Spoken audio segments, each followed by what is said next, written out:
फतेहाबाद के लघु सचिवालय में स्वतंत्रता दिवस के दिन किसानों व व्यापार मंडल ने सरकार के खिलाफ रोष प्रदर्शन किया। किसानों, व्यापारियों व मजदूरों ने भारी मात्रा में इकट्ठे होकर सरकार के खिलाफ जमकर नारेबाजी की व शहर से होते हुए लघु सचिवालय पहुंचे। बता दें कि इनका प्रदर्शन सरकार द्वारा जारी किए गए 3 अध्यादेशों के खिलाफ था। वहीं किसानों ने इन अध्यादेशों की प्रतियां जलाकर सरकार को चेतावनी दी। क्या है ये अध्यादेश, आइए जाने किसानों की जुबानी। किस मामले में लेके आज तुझे बाइक रैली? आज पूरे हरियाणा के जितने भी जिला हेडक्वार्टर है, जैसे कि आज 15 अगस्त आज़ादी के जश्न मनाए जा रहे हैं, जिस आज़ादी के लिए भगत सिंह और हमारे देश के लोगों ने बहुत बड़ी कुर्बानी करी थी। ऐसी आज़ादी की कल्पना देशभक्तों ने नहीं की थी कि सरकार हमारा रोज़गार छीन ले। सरकार मेहनत कर जो तबका है उसके खिलाफ नए काले कानून लेके आए। जैसे अंग्रेज़ राज में कानून लेकर आते थे अंग्रेज़, वैसे ही मोदी और खट्टर के शासन में ऐसे कानून लेके आए जा रहे हैं। मगर ये बड़ी लड़ाई इस बार किसान और छोटा व्यापारी और मजदूर लड़ेगा, क्योंकि ये तीनों तबके बर्बाद हो जाएंगे। इनके काम धंधे पहले ही ख़त्म हो चुके हैं। जो खेती है पहले ही घाटे का सौदा है, मगर सरकार ने खरीद से हाथ जो पीछे खींच लिया है। इससे किसान भी जाएगा और व्यापारी भी जाएगा और जो छोटे मजदूर भी जाएंगे। सरकार सरकारी खरीद बंद कर देगी।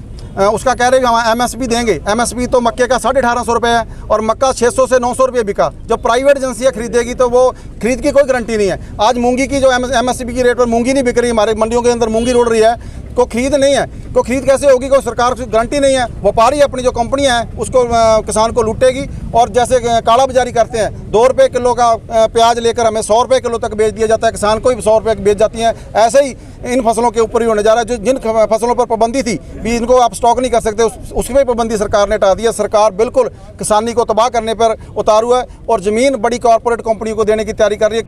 वहीं किसानों व व्यापारियों का कहना है कि केंद्र सरकार द्वारा जारी किए गए यह अध्यादेश किसानों, व्यापारियों व मजदूरों के बिल्कुल विपरीत है। इन अध्यादेशों से इन सभी वर्गों के रोजगार छिन जाएंगे। वहीं किसानों ने सरकार को चेताते हुए कहा कि अगर सरकार इन अध्यादेशों को वापस नहीं लेती है तो सभी वर्ग मिलकर आर पार की लड़ाई लड़ेंगे। किसानों व व्यापारियों ने कहा कि आज हमने मिलकर हरियाणा में लड़ाई छेड़ दी है और आगामी 17 तारीख को सिरसा में एक मीटिंग बुलाई जाएगी।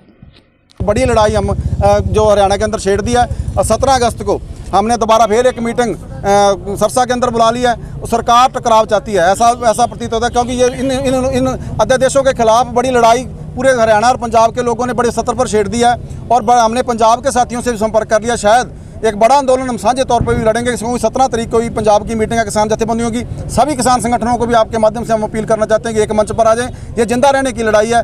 अब सरकार बचेगी जहां हम बचेंगे। यदि ये अध्यादेश लागू हो जाएगा तो हम जिंदा मारे जाएंगे। इसलिए आत्महत्या करने की बजाय हम सरकार से टकराव करके मरना पसंद करेंगे, लड़कर मरना पसंद करेंगे। यही हमारे को जो शिक्षा भगत सिंह देता है। और आज 15 अगस्त का दिन है। हमारा हिस्सा कहाँ है आज़ादी में? इन जो जहाज पे चढ़ने वाले नेताओं के पास सत्ता पे कब्जा है और ये इनके जो जहाज चल रहे हैं वो भी हमारे लोगों के पैसे से चल रहे हैं। और हम अपनी आज़ादी में हिस्सा मांगने के लिए आज पूरे हरियाणा के अंदर अध्यादेशों की हमने होली जलाई है और एक बड़ी लड़ाई के लिए किसान अंगड़ाई ले रहा है। और साथ में अच्छी बात है, व्यापारी हमारे साथ में आ गए, मजदूर हमारे साथ में आ गए। सरकार को इस फैसले को हर हाल में वापस लेना पड़ेगा, नहीं टकराव के लिए सरकार तैयार रहे। व्यापार मंडल के पूर्व उप प्रधान गुरदीप सिंह ने कहा कि सरकार सब हल्के में न ले, हम सब संयुक्त रूप से इकट्ठा होकर बड़ा आंदोलन करेंगे। आज हमने अध्यादेश की प्रतियां जलाई हैं, आगे हमें कुछ भी करना पड़े तो हम करेंगे। कितना भी बड़ा आंदोलन करना पड़े हम पीछे नहीं हटेंगे। ऐसा है कि केंद्र सरकार ने 3 अध्यादेश जारी किए हैं और वो अध्यादेश जो हैं वो किसानों, व्यापारियों, मजदूरों के बिल्कुल अपोजिट हैं और उनका जो है रोज़गार जो है वो चला जाएगा। किसानों का तो ये है कि एक एमएसपी उसका ख़त्म कर रहे हैं और एमएसपी ख़त्म करने के साथ साथ एक ऐसा कॉरपोरेट घराने को ये उनकी ज़मीनें लीज़ पे देने की उस अध्यादेश में है कि सारे की सारी संयुक्त खेती कर दी जाए और इनको खेती से बाहर निकाल दिया जाए किसानों को। जहाँ तक हम व्यापारियों की बात है, उस व्यापारियों में हमें जो है वो ये किया जा रहा है कि हमारे लाइसेंसिंग प्रणाली जो है वो बंद की जा रही है, ताकि किसान अगर कोई मंडी में लेके आएगा तो उस पर टैक्स लगेगा, बाहर मंडी के बेचेगा तो उस पर टैक्स नहीं होगा। अब सवाल ये है कि उसको हमारा सिस्टम क्या होता है मंडी में कि अगर किसान कोई फसल लेके आता है तो हम उसकी खुले रूप से उसकी बोली करवाते हैं। बोली में कम से कम 10-10, 15-15 पार्टियां खरीदने वाली होती हैं, जिससे ओपन किसी भी प्रकार का उसका शोषण किसान का नहीं होता।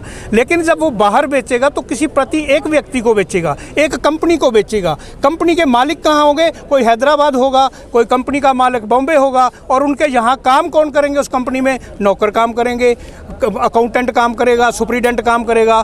हमारा तो संबंध किसान से इतना है कि जब हम उसका जे फार्म काट देते हैं तो फौरन रूप से वो हमसे पैसे का लेनेदार का दावेदार हो जाता है, हम उसको पेमेंट भी दे देते हैं। लेकिन आगे से हमारी पेमेंट कहीं आए या नहीं आए, वो हमारी पेमेंट डूबती है। लेकिन यहाँ तो किसान की सीधी पेमेंट डूबेगी, क्योंकि उनको मालिक मिलेगा ही नहीं। यहाँ किसान की लड़ाई सभी संयुक्त किसानों की लड़ाई है। वो कुठारघात आज हो रहा है तो किसानों का हो रहा है। अगर किसानों में कुठारघात होगा तो वो डायरेक्ट हमारे व्यापार पे कुठारघात है। क्या किया जाए? हम आज इसकी कापियां, जो अध्यादेश की कापियां चलाई हैं, हमें बहुत जो है किसान यूनियन के हम आभार व्यक्त करते हैं कि जिन्होंने संयुक्त रूप से, मजदूरों ने भी, हमारे मुनीमों ने भी इस रैली में जो है आज जो हमने जलाए हैं उसमें सभी ने सहयोग किया है। आइंदा हमने ये बनाया है, मैंने पिछले भी आपके माध्यम से ये गवर्नमेंट को कहा था कि हम किसानों का भी साथ लेंगे, सभी उस वर्ग का साथ लेंगे जो व्यापार मंडल से जुड़ा हुआ है, किसान से जुड़ा हुआ है, उसको खेती से जुड़ा हुआ है। हम उसका पूर्ण रूप से सहयोग करेंगे और इस अध्यादेशों की पूर्ण रूप से खिलाफी करेंगे। चाहे हम उसके लिए कुछ भी हमें करना पड़े, कहीं भी आंदोलन करना पड़े, कहीं भी गिराव करना पड़े, चाहे हमें अपनी जान भी क्यों ना देनी पड़े, हम पूर्ण रूप से इसका बहिष्कार करेंगे। और खट्टर सरकार और मोदी सरकार से ये निवेदन करते हैं कि वो इस बात को हल्के में मत ले। आज वो हल्के में ले रहे हैं, लेकिन ये हल्के में मत ले, इनकी सरकारें भी जाएंगी और ये अध्यादेश भी वापस होगा।